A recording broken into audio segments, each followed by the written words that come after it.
ఏదో కష్టపడి job సంపాదించినట్టు buildup ఇస్తున్నావు. నీ ఫ్యామిలీకో బిజినెస్ ఉంది కాబట్టి అది చూసుకుంటున్నావు అంతేగా. నేను కూడా మన కంపెనీలోనే జాబ్ చేస్తాను. రేయ్, నీకు నాకు చాలా తేడా ఉంది. నువ్వు వేరు, నేను వేరు. అదేంటి నువ్వు వేరు నేను వేరా? ఓహో, నువ్వు పుట్టేటప్పుడు కోటీశ్వరుడిగా పుట్టావన్నమాట. నేను మిడిల్ క్లాస్ ఫ్యామిలీ. తేడా అంటే నీ దృష్టిలో అదేనా? సంబంధం లేకుండా మాట్లాడుకో. నేను చెప్పేది వేరు, నువ్వు అర్థం చేసుకునేది వేరు. తెలిసిన వాళ్ళ దృష్టిలో నేను ఒక బాధ్యత లేని వాడిని కావచ్చు, కానీ బిజినెసెస్ కి సంబంధించి నేను మొత్తం ట్రైనింగ్ తీసుకున్నాను. మా అరవింద్ అన్నయ్య నాకు ప్రతిదీ బిజినెస్ మెలకువలన్నీ నేర్పించాడు. రేయ్, నువ్వు ఒక్క రోజైనా అలాంటి ట్రైనింగ్ తీసుకున్నావా? అదేదో పెద్ద గొప్పలా చెప్తావేంటి? నువ్వు ట్రైనింగ్ ఇవ్వు, నేను నేర్చుకుంటాను. అదేమన్నా పెద్ద విషయమా? విక్రమ్, నువ్వు బిజినెస్ చేయడం, ట్రైనింగ్ తీసుకోవడం అది కాదు ఇక్కడ విషయం. నువ్వు కీర్తి లైఫ్లో ఉండకూడదు, బయటకు వెళ్ళిపోవాలి అంతే. తను చదువుకోవాలి. అనవసరంగా ఏదేదో మాట్లాడి తన మనసు చెడగొట్టకుండా ఉంటే చాలు. అనవసరంగా ఫ్యామిలీలో ప్రాబ్లమ్స్ వస్తాయి. మేనరికాలు చేసుకోకూడదని చెప్తారు కదా, నీకు ఇది తెలీదా? హలో, ఎక్స్క్యూజ్ మీ, ఇది ప్రేమ. ప్రేమ ముందు లాజిక్లు పనిచేయవు. అయినా ఇవన్నీ నీకెందుకు అర్థమవుతాయి? నువ్వు అరవింద్ను చూసిన మొదటి రోజే ట్రాప్ చేసి పెళ్లి చేసుకున్నాగా. రేయ్ విక్రమ్, మనం ఇప్పుడు మామూలుగా మాట్లాడుకుంటున్నాం. అనవసరమైన పిచ్చి పిచ్చి వాగుడు వాగి ప్రాబ్లం క్రియేట్ చేయాలని చూసావో మొహం పగిలిపోతుంది. నువ్వు కొడితే చూస్తూ ఊరుకుంటానా? నేను కూడా తిరిగి కొట్టగలను. అయినా తననంటే నీకెందుకు కోపం వస్తుందిరా? తను అరవింద్ని మాత్రమేనా, లేదంటే నిన్ను కూడా?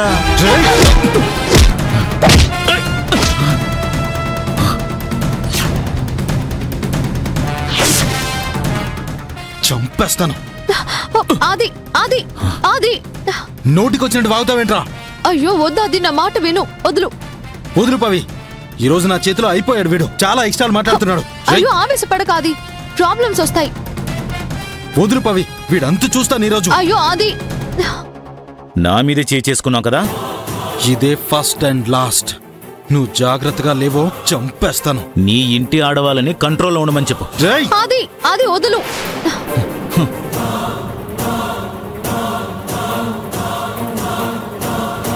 పవిత్ర ఏదో చెప్పింది కాబట్టి ఆది అనే కోపంగా విక్రమ్ని గదిలోకి తీసుకెళ్లాడు.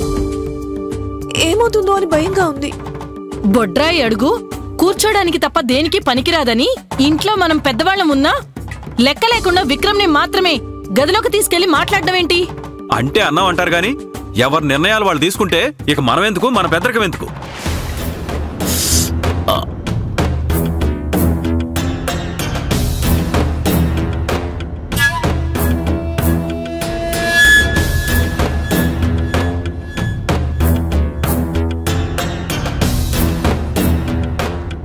అయ్యో, దెబ్బేంట్రా? ఏమైంది? ఒరేయ్, ఈ దెబ్బెలా తగిలిందిరా? ఏమైంది బావా? అడుగుతుంటే చెప్పవేంట్రా, ఏమైంది? అడుగుతుంటే ముంగిలాగా మాట్లాడవేంట్రా? ఏం జరిగిందో చెప్పిచావు. ఆది నన్ను కొట్టాడు.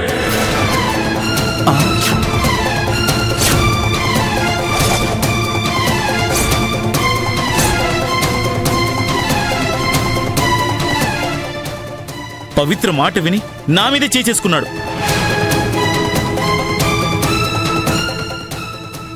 కొట్టడం ఏంట్రా? ఇంట్లో ఉన్నాం కదా అని ఎలా పడితే అలా కొడితే ఊరుకుంటావు అనుకుంటున్నాడా? ఏం జరిగింది?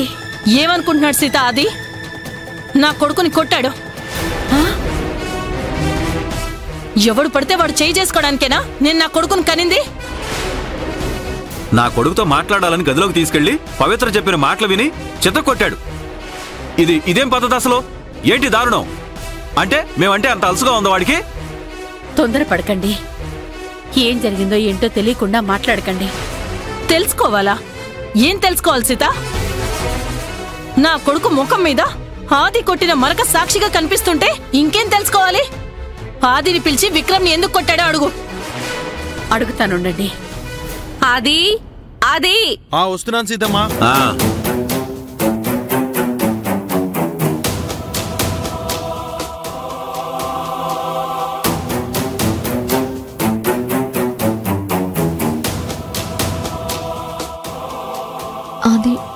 నార్మల్గా ఉండు, కూల్గా మాట్లాడు ప్లీజ్.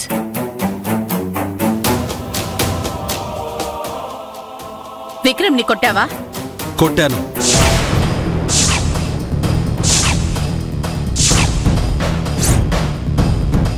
ఎందుకు కొట్టావు? ఏం చేసినా ఏం వాగినా మౌనంగా ఉండడానికి నేనేం గౌతమ బుద్ధుని కాను. హద్దు దాటితే బుద్ధి చెప్పి తీరుతాను. బుద్ధి చెప్తావా? నువ్వు కొడితే ఊరుకోవడానికి మేమేమన్నా తేరగా ఉన్నాం అనుకుంటున్నావా? నేను మాట్లాడుతున్నాను కదా వాసుకి, నువ్వు సైలెంట్ గా ఉండు. చెప్పరా, నువ్వెందుకు కొట్టావు? అసలు ఇంట్లో ఏం జరుగుతుందో తెలుసా సీతమ్మ నీకు? నీకే కాదు, నాకు కూడా ఇప్పటి వరకు తెలీదు. ఈ విక్రమ్ కీర్తిలు పెళ్లి చేసుకోవాలనుకుంటున్నారు.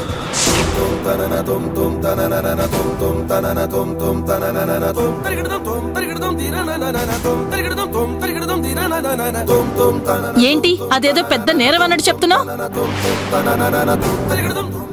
ఇద్దరు మేనత్త మేనమావ పిల్లలు కాబట్టి పెళ్లి చేసుకుందాం అనుకున్నారు, అందులో తప్పే ఉంది?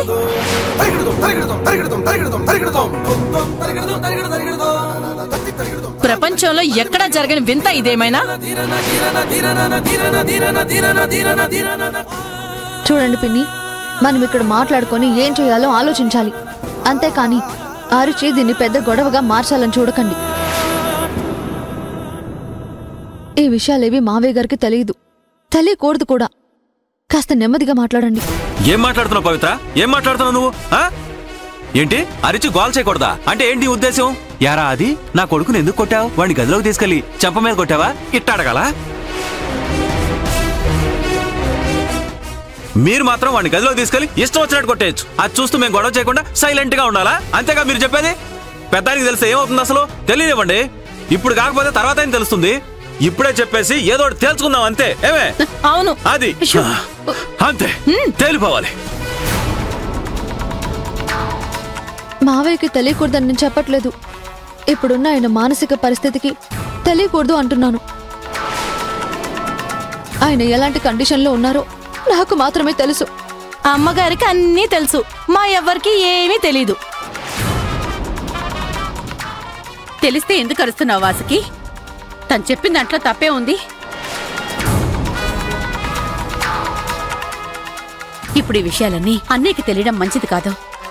విక్రమ్ ని పెళ్లి చేసుకోవడం కీర్తికి ఇష్టం ఉండదు. మీరు అనవసరంగా ఏదేదో ఊహించుకొని దీన్ని అన్నయ్య దాకా తీసుకెళ్లి ఆయన్ని బాధ పెట్టకండి.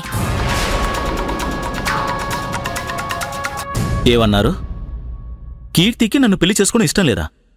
ఏది తను ఒకసారి అడగండి.